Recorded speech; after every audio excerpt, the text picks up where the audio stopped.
एक अल्फा कण तथा एक प्रोटॉन वायु में परस्पर कितनी दूरी पर स्थित हों जिससे उनके बीच आकर्षण बल 6 × 10⁻⁻11 न्यूटन हो। तो यहाँ पास आप सभी को कूलाम के नियम से फार्मूला पता होगा। कूलाम के नियम से, कूलाम के नियम से कूलाम ने एक अपना फार्मूला दिया था। तो कौन सा फार्मूला दिया था? तो F बराबर 1/4πε0 डॉट Q1 × Q2 अपॉन में R स्क्वायर। यहाँ पर जो आकर्षण बल कितना दे रखा है, थोड़ी तरीके सुन लेते हैं। जो अल्फा कण दे रखा है, अल्फा कण के लिए जो आवेश होता है, जो अल्फा कण पर जो आवेश होता है, यहाँ पर लिखेंगे अल्फा कण, जो अल्फा कण पर आवेश जो होता है, मान लेता हूँ Q1, वो कितना होता है? वो होता है 3.2 × 10⁻⁻, कितना होता है? माइनस का होता है 19 होता है। इसी तरीके से जो प्रोटॉन कण पर जो आवेश होता है, प्रोटॉन कण पर जो आवेश होता है वो कितना होता है? मान लेता हूँ Q2, तो उस पर जो आवेश होता है तो 1.6 × 10⁻⁻19 होता है, कूलाम होता है, इसका भी उसका भी। तो अल्फा कण पर जो आवेश होता है जब ना दिया होता है तो Q1 बराबर 3.2 × 10⁻⁻19 कूलाम। जो प्रोटॉन पर जो प्रोटॉन प्लस का होता है, प्रोटॉन पर कण पर जो आवेश होता है Q2 वो कितना होता है? 1.6 × 10⁻⁻19 कूलाम होता है। तो यहाँ पर देखते हैं, तो दोनों आवेश पता चल गए हैं। और क्या कह रहा था? कह रहा था जिसमें उनके बीच आकर्षण बल दे रखा है और कह रहा था परस्पर कितनी दूरी पर स्थित हो। हमें क्या ज्ञात करना है? दूरी को फाइंड करना है, मतलब हमें दूरी को ज्ञात करना है। यहाँ पास बल कितना दे रखा है? तो सवाल में बल दे रखा है 6 × 10⁻⁻11। यहाँ लिखेंगे 6 × 10⁻⁻11। 1/4 का मान कितना होता है? तो होता है 9 × 10⁻9 होता है। इंटू Q1 पर आवेश कितना है? तो 3.2 × 10⁻⁻19 इंटू Q2 पर कितना है? तो 1.6 × 10⁻⁻19 बटे में जो दूरी है वो है R स्क्वायर, यहाँ दे रखी है। उसके बाद जिसके नीचे कुछ नहीं होता उसके नीचे ही मान लेंगे, तिरछी गुणा कर देंगे इस तरीके से।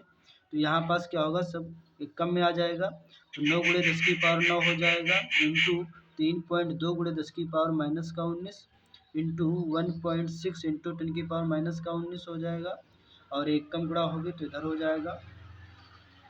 यहाँ 6 × 10⁻⁻11 इंटू R स्क्वायर।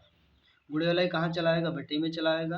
तो इनको सभी को एक पास लिख लेंगे, तो 9 × 3.2 × 1.6, 19 कितना हो जाएगा? 38 हो जाएगा। 10⁻⁻का 38 और एक प्लस का 9, और गुणे वाला R स्क्वायर वहीं रहेगा, गुणे वाला कहाँ चलाएगा? बटे में चलाएगा। तो 6 × 10⁻⁻का, यहाँ दिख रहा होगा, -11 हो जाएगा। उसके बाद क्या करेंगे? तो 38 में से जब 9 जाएगा कितना बचेगा? 29 बचेगा। तो यहाँ लिखेंगे कितना? लिखेंगे 9 × 3.2 × 1.6 गुणे, यहाँ बचेगा कितना बचेगा? यहाँ बचेगा -29, -11 ऊपर जाएगा, +11 हो जाएगा, बटे में रहेगा 6 बराबर रहेगा R स्क्वायर। अब यहाँ से 9 में से देखो, यहाँ इन तीनों की क्या कर देंगे? मल्टीप्लाई कर देंगे तीनों की, और उससे 6 से डिवाइड कर देंगे। तो पहले यहाँ पर लिखेंगे 9 गुणे लिखेंगे 3.2 × 1.6 बटे में रहेगा 6, और यहाँ 9 में से जब 1 जाएगा कितना बचेगा? 9 में से 1 जाएगा तो बचेगा 8, और 2 में से 1 जाएगा तो 1 18 बचेगा, माइनस का बचेगा। यहाँ से 2 × 3 = 6, 2 × 1 = 2, 2 × 6 = 12, एक संख्या के बाद पॉइंट लग जाएगा, 3 × 1 = 3, 3 × 3 = 9। यहाँ पास आ जाएगा 16 16 कितना हो जाएगा? 256।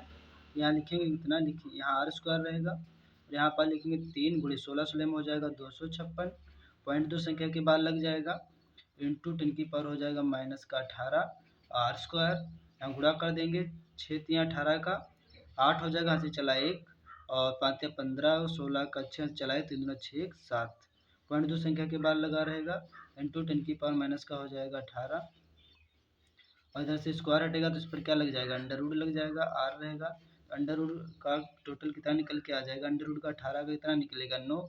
तो यहाँ R बराबर जो निकलेगा 2.9 86 × 10⁻⁹ और दूरी का मात्रक जो क्या होता है, मीटर होता है। तो ये जो न्यूमेरिकल है आप सभी को आशा करता हूँ समझ में आया होगा। तो फिर मिलता हूँ नेक्स्ट वीडियो में, तब तक के लिए धन्यवाद। एक बार दो बार नहीं, 2-3 बार जब पॉज करके लगाओगे तो वीडियो आप सभी के समझ में आएगा।